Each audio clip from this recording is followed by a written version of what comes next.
Hello, Lomtastic students. It's Mrs. Borchard from the Llama Studios here. Since we cannot be together in the classroom, we are doing the best we can.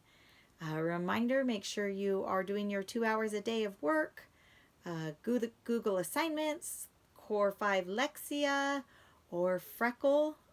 Also, you should be reading on top of that in my own and taking AR tests. So, boys and girls, there are plenty of assignments and programs to keep you busy for those 2 hours. I hope that you are doing your work and doing your best. All right, we are back to school days according to Humphrey.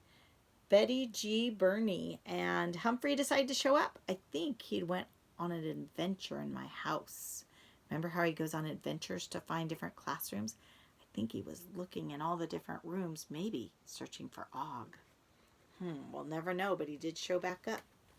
All right, chapter 12. Here we go. We have 4 more, so including this. So after this, we'll have 3 more chapters.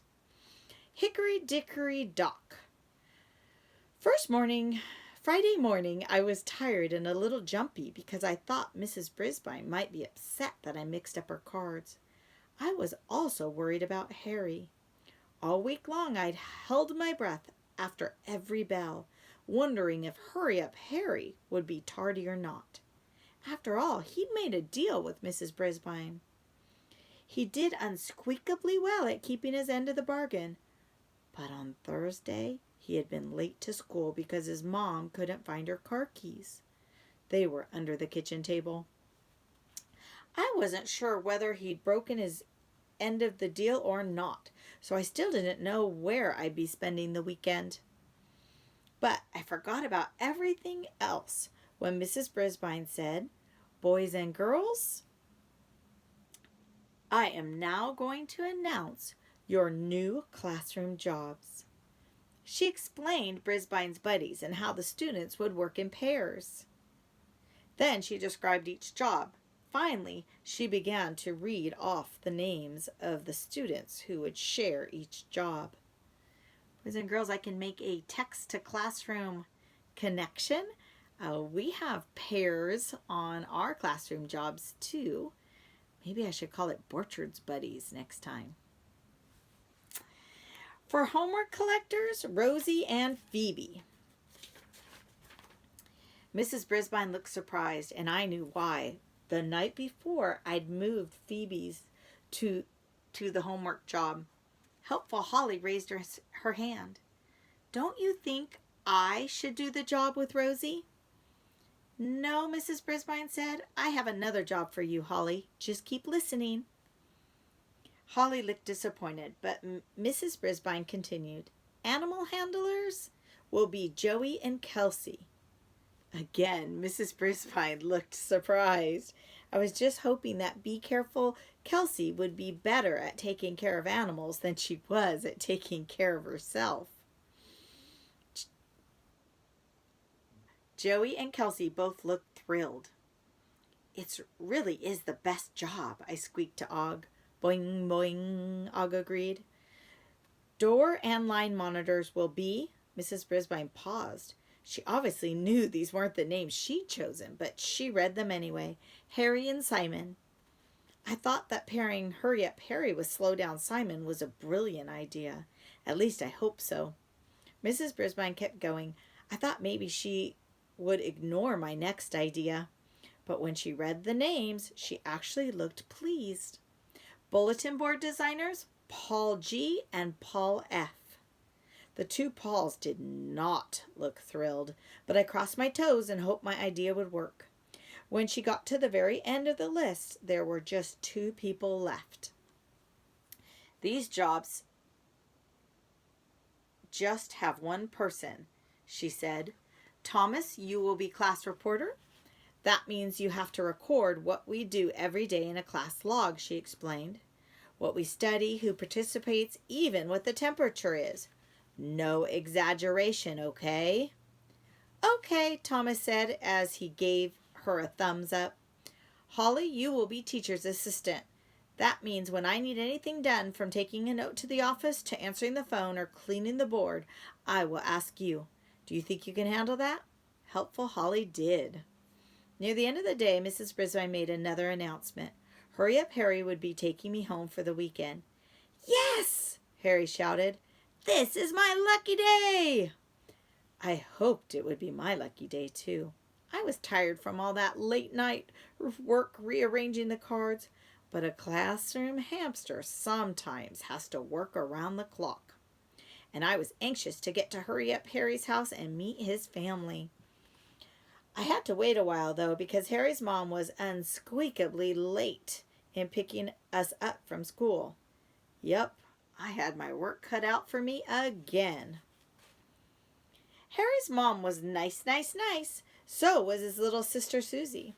I wasn't surprised. After all, Harry was nice. He was also often late. And I wanted to find out why. I got all settled on the coffee table in the Ito family living room.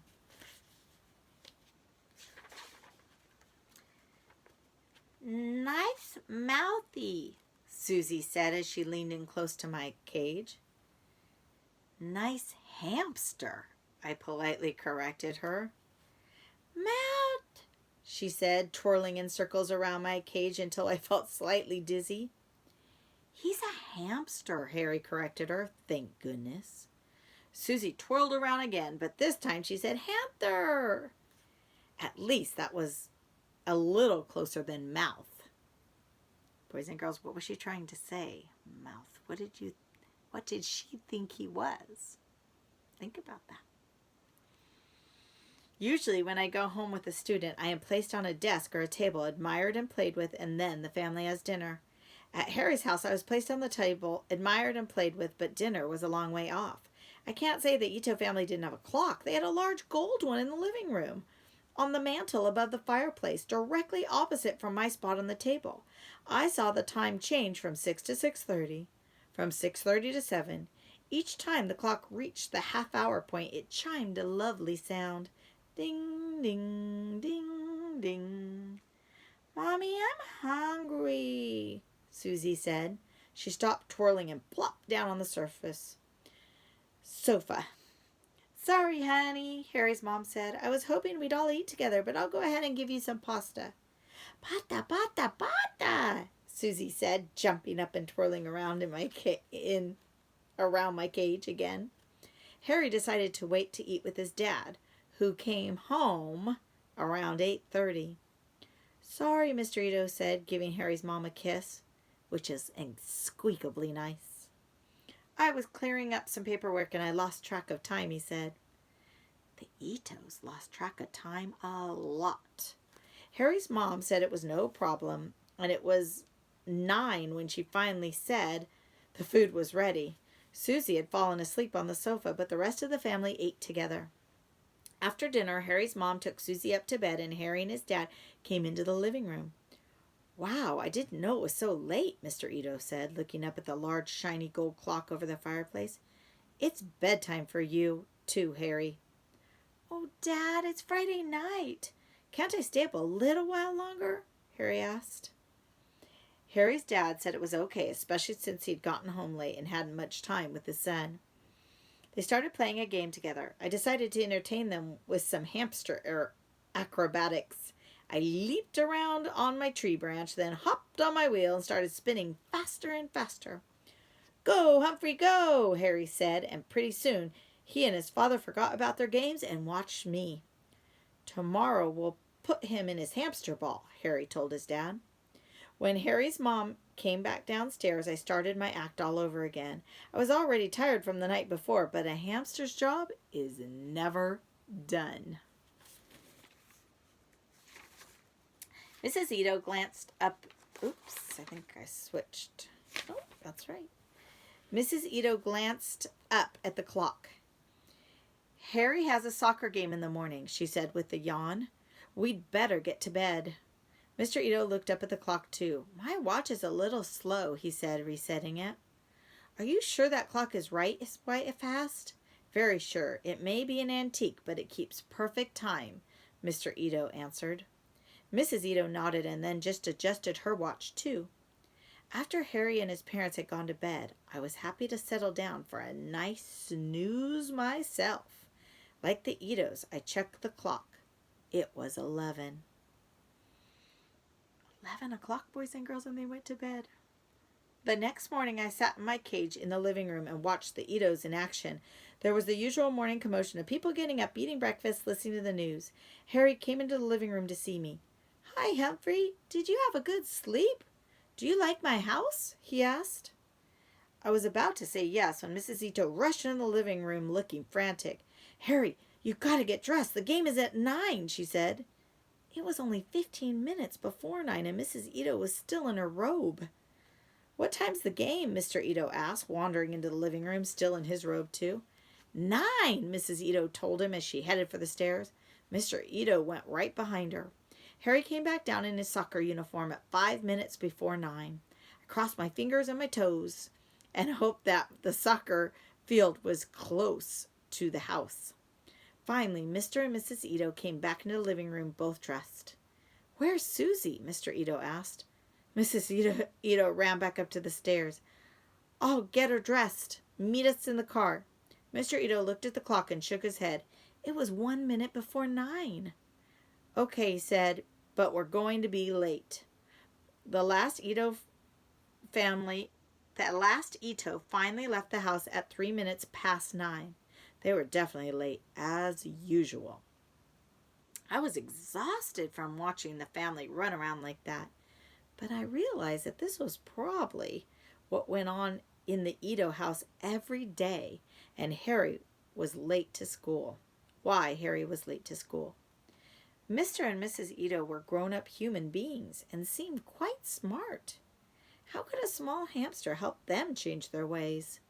I thought about the problem all day between my naps in my cage. Then an idea began to take shape in my brain.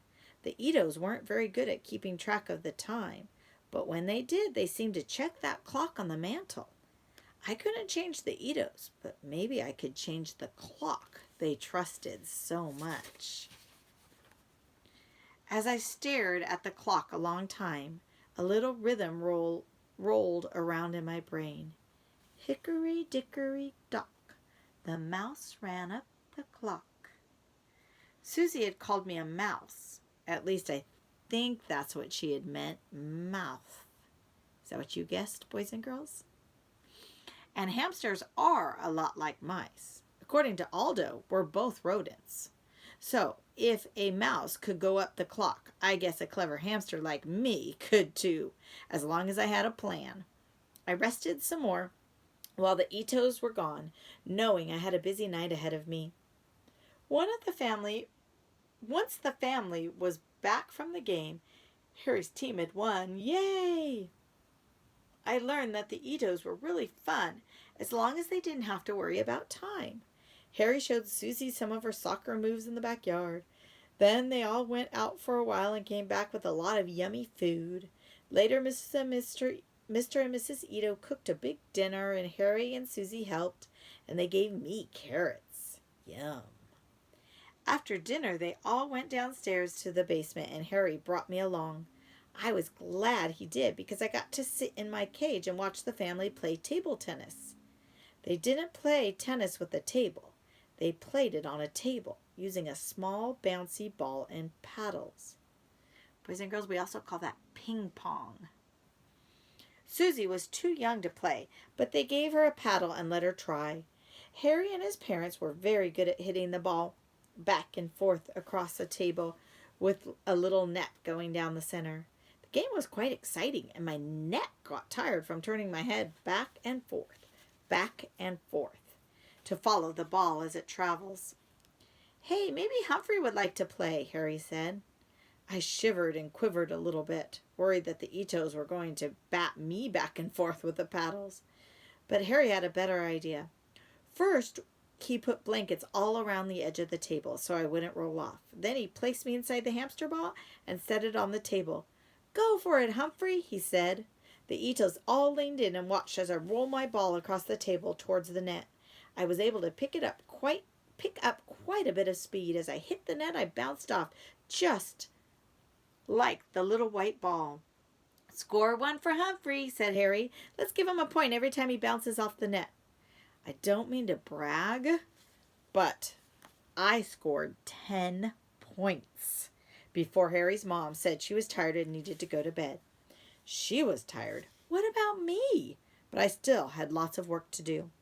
Once I was alone in the living room and the house was completely quiet, I opened the lock that doesn't lock and slid down the leg of the coffee table. The moon shone through the big double doors, and I could see that there was a set of metal shelves next to the fireplace. The shelves were spaced close together, which was a lucky break for me because I could easily climb up and hop onto the mantel. I hadn't had any experience with clocks, but I hoped that I could figure out how this one worked. It was an old-fashioned clock with numbers and hands, not the kind with lighted numbers. The time was exactly 11:25. There was no way to set the time on the front of the clock, so I moved around to the back. There was a knob there, which I figured must be for setting the time. I reached up and tried to turn the knob to the right. The thing didn't budge. My plan wasn't going to work. I sat back down on the mantel and rested. Wait a minute, Humphrey, I squeaked softly to myself. You turned off Rockin' Achy. Surely you can turn this little knob. Boys and girls, what kind of mindset is that? I hope you said growth mindset, not fixed mindset. I shimmied my body over to the right and tried to yank the knob down. Oof, the knob budged a little bit. Ding, ding, ding, ding. Suddenly the chimes rang out. I dropped back to the mantel. Ding, ding, ding, ding. The chimes were so loud it felt as if it was ringing in my brain. It was enough to give me a huge hamster headache. Still, I had a plan and nothing was going to stop me. The ringing stopped, so I leaped up again, hung on for dear life, and the knob moved a little more. I let go, then scurried around to the front, checked the time, and then returned to the back to move the knob again and again. My paws were aching. When I went around to check the front of the clock again, I saw that I had set the clock ahead 5 minutes. I was afraid to set it too far ahead. Then the Itos might catch on. But maybe 5 minutes would make a difference. Boys and girls, are you understanding his plan right now? Think about it. He sent it 5 minutes ahead. Feeling unsqueakably pleased with myself, I looked for a way back to my cage. The thought of climbing down the wire shelves made my stomach a little queasy. But on the other side, there was a window with curtains and a long cord hanging down. Perfect! I grabbed onto the cord and began to slide. Eek! I hadn't realized that this cord would be so slippery. I slid way, way, way, way down. And faster than I had ever done in room 26. The room was a blur as I zoomed down the floor when I hit a little harder than I would have liked to. Once I recovered, I looked up at the clock. It was 11:45 by then. Of course, I knew it was only 11:40. I'm so glad I know how to tell time. Boys and girls, I hope you are practicing how to tell time, not with a digital clock, with a real old-fashioned one with the hands. I had another lucky break when I got back to the coffee table. There was a footstool next to it, and I climbed up easily and hopped back to the table into my cage. I was never so happy to crawl into my sleeping hut as I was that night. And to think at that moment Og was alone in room 26, just swimming around in his tank. The next morning I was a little sore, but anxious to see if all my hard work would pay off. It was a little later in the morning when, again, there was a lot of running back and forth through the living room around 9:45. "We'll be late to church," Mrs. Ito said, walking into the room in her robe. "I'm all set," Mr. Ito answered. He strolled in completely dressed for the day. "You make sure those kids are ready," his wife said. "I'll get dressed." Mrs. Ito disappeared, and I could hear footsteps upstairs as the whole family hurried around, then finally reappeared in the living room again, dressed for church. "Oh no, we're going to be late again," Mrs. Ito said, looking at the clock. Only 5 minutes late, her husband said. Let's go.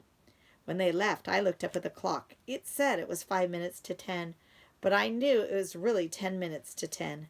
The Itos would probably make it to church on time. Barely. The rest of the day was quiet, quiet, quiet, so I was dozing when Harry came and picked up my cage. Come on, Humphrey, he said. You can help me with my homework. Eek, I squeaked. I wasn't upset about the homework. I was upset because I didn't want to end up in Harry's room for the night. I already had a plan to give the Itos a little more sleep, a little more help. Thank goodness when Harry was finished, he carried my cage back downstairs to the table in the living room. My plan was safe. When the house was quiet that night after the clock chimed 11, I opened the door to my cage and took a deep breath and once again handed up the wire shelves to the mantel. With great effort, I turned the clock forward another 5 minutes. That would give the Itos an extra 10 minutes in the morning. Hopefully the next morning I wouldn't be tardy, and neither would Harry. All right, boys and girls. Humphrey's Rules of School. Homework can be extremely tiring, especially if you are the class pet. All right, boys and girls, that was a long one. So we have 3 more chapters. I think they're a little shorter, though. All right, have a lomtastic day, and make sure you tune in next time. Do your work in the Google Classroom and in your programs, in your Clever. Bye-bye.